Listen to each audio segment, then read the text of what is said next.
Un ex-violeur visite l'enfer. Alejandro Valence de San Miguel, Le Salvador. Je suis un ancien violeur, je ne vais pas parler de ces péchés que j'ai commis. Toutes les femmes qui ont été mes victimes, j'ai honte de dire ce que je leur ai fait. Ce qui m'a conduit à être maniaque, ce sont mes déceptions amoureuses. Je pensais que je n'avais pas réussi en amour. J'ai forcé plusieurs femmes à avoir des relations sexuelles avec moi. J'ai été signalé à la police. Pour être protégé de la police, je suis allé chez une sorcière. Je lui ai demandé protection pour ne pas être capturé par les autorités. Les flics n'ont pas pu m'arrêter. J'ai continué à pratiquer le viol. Les femmes qui ont été maltraitées avaient des problèmes psychologiques. J'ai quitté la ville pour faire de nouvelles victimes. J'ai commis 2 meurtres involontairement lorsqu'une adolescente m'a résisté et ne m'a pas laissé la violer. L'autre était une belle femme qui s'est battue avec moi et m'a attaqué. J'étais très en colère contre cette femme et j'ai commis un meurtre. J'ai été aveuglé par la colère après avoir réalisé le mal que j'avais fait. La dépression m'a pris après ces 2 meurtres parce que je n'avais jamais tué personne. Je n'ai pas pris de plaisir à me suicider, ça m'a beaucoup choqué. C'était mon plaisir de pratiquer le viol. Jusqu'au jour où j'étais dans la rue et j'ai reçu une balle dans l'épaule. J'ai commencé à courir et j'ai perdu beaucoup de sang. J'étais étourdi et je suis tombé par terre, mais j'ai été emmené à l'hôpital. La nuit, un démon est apparu dans ma chambre où j'étais hospitalisé. Il serrait mon lit pour prendre mon âme. J'ai crié au médecin de venir me voir. Il venait me dire pourquoi j'étais effrayé et agité. Ils ont essayé de me calmer en disant qu'il n'y avait rien de mal avec la chambre. Les médecins ont opéré pour retirer la balle de mon épaule. J'ai vu le démon de la mort s'agripper à mon lit. J'ai dit au médecin s'il voyait le monstre. Il a dit que c'était l'effet des drogues qui provoquaient des hallucinations. Je savais ce que je voyais et c'était réel. Une femme du Costa Rica faisait une mission dans ma ville. Elle est allée visiter ma chambre et a partagé avec moi une parole de salut. Je lui ai dit ce que je voyais et elle était la seule à me croire. Elle a prié et Dieu lui a révélé que l'esprit de la mort est venu me chercher. J'avais très peur de cette confirmation. Elle a dit que je n'avais pas vraiment le choix. J'ai donné ma vie de peur de mourir et d'être emporté par ce monstre à capuche noire. Le missionnaire a dit que maintenant que j'étais converti, je devais faire confiance à Jésus. Elle a dit qu'elle prierait pour moi tous les jours, son nom est Acacia. Je suis allé dormir. Quand j'ai ouvert les yeux, j'étais dans un endroit étrange.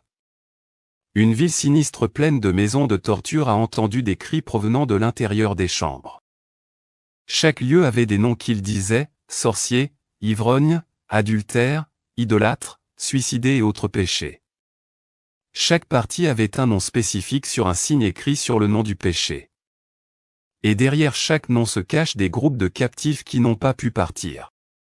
Je suis allé dans un de ces endroits et il y a eu des mutilations. Des gens mutilés sans arrêt et des monstres qui mutilaient aussi des gens. Produits de beauté. Les femmes qui se peignaient les ongles et les mains se faisaient couper les doigts par une scie électrique. Ils hurlaient de douleur et de désespoir. Les femmes qui se maquillaient le visage et ces monstres jetaient de l'acide qui déformait leur visage. Ceux qui ont fait les sourcils et peint les yeux, les monstres ont arraché leurs yeux, on ne voyait que des trous dans les yeux. D'autres monstres ont pris les lèvres de la femme avec un couteau. Toutes ces femmes aimaient porter du rouge à lèvres et du maquillage.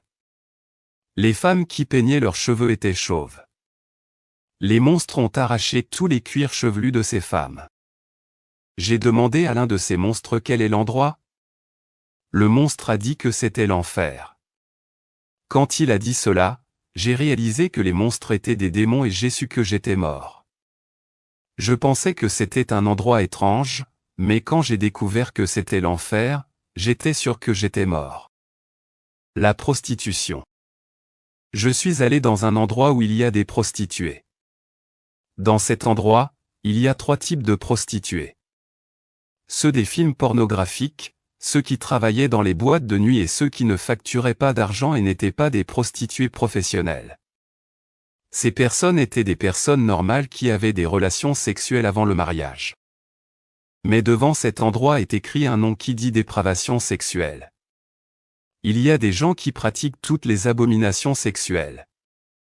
Les personnes qui utilisent des objets érotiques pour avoir des relations sexuelles. Une femme qui a eu des relations sexuelles avec plusieurs hommes en même temps. Et un homme qui a couché avec plusieurs femmes en même temps. J'ai aussi vu un chrétien dans cette vallée des dépravés.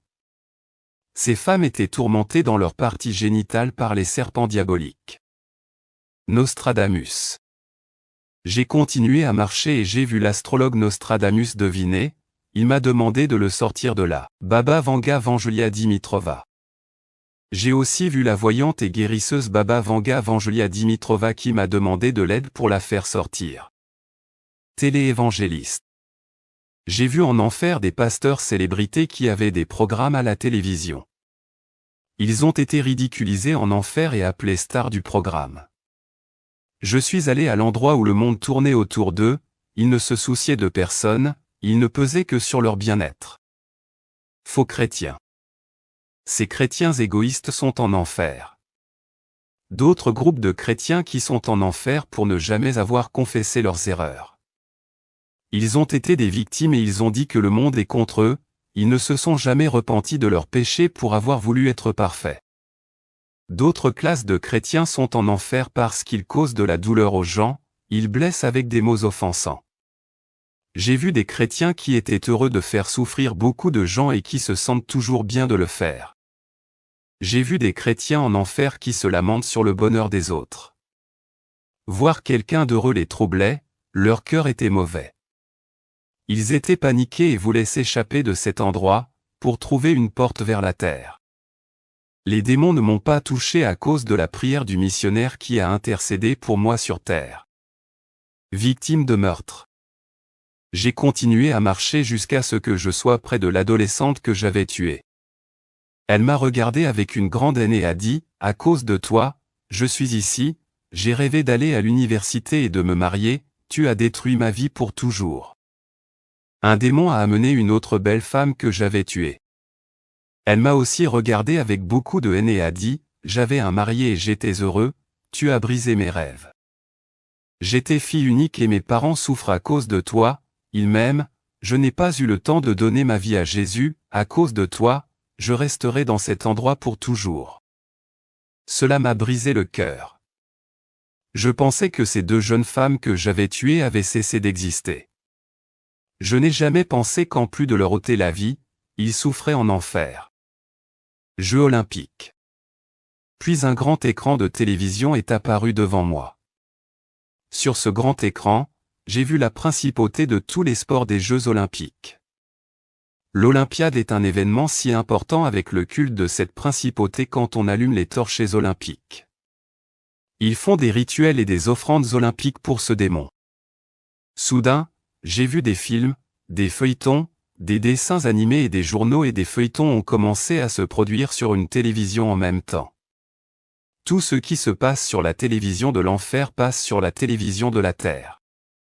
Une force m'a sorti de l'enfer et m'a conduit à l'hôpital.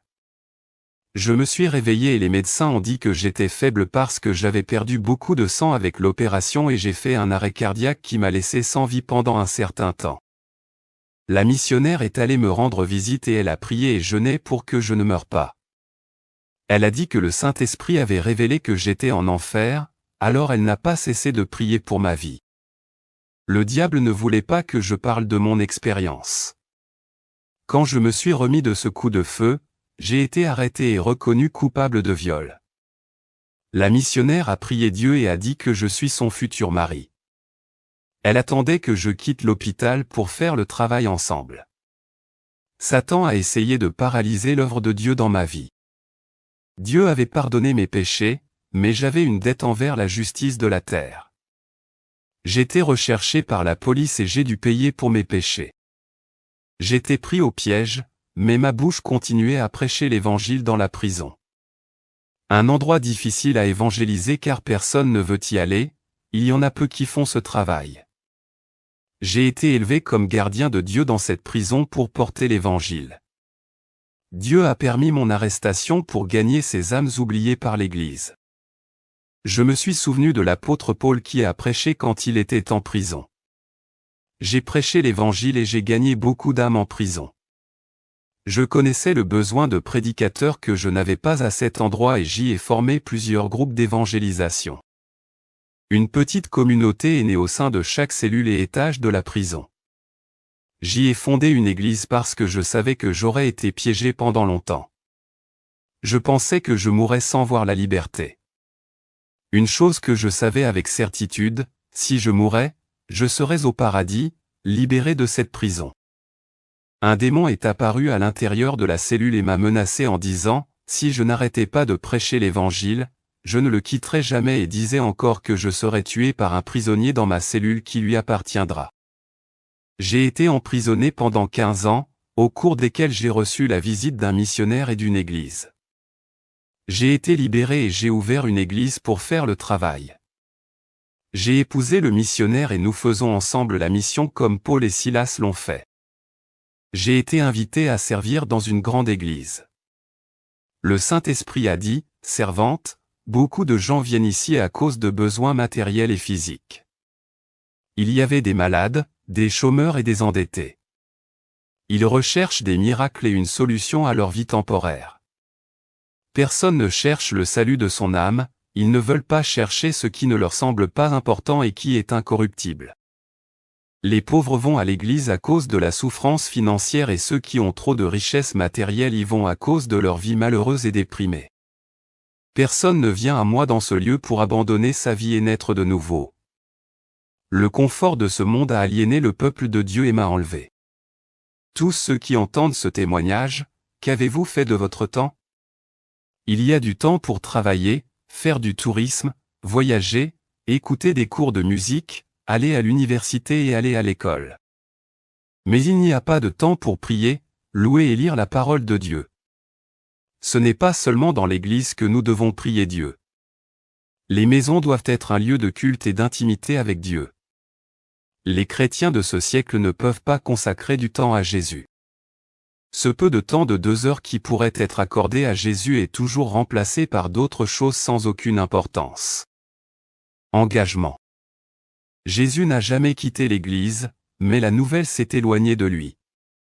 Bien que l'Église rompe l'alliance, Jésus est disposé à les pardonner et à les accepter à nouveau et à purifier leurs péchés. Le Saint-Esprit s'est retiré de ceux qui ont rompu l'alliance de sainteté avec Jésus. Satan en a profité et sème le désordre au sein du peuple de Dieu. Les démons opèrent au milieu de l'Église à cause de la rupture de l'alliance. Jésus a ordonné de parler à ceux qui ne se sont pas corrompus, il protégera des attaques du diable.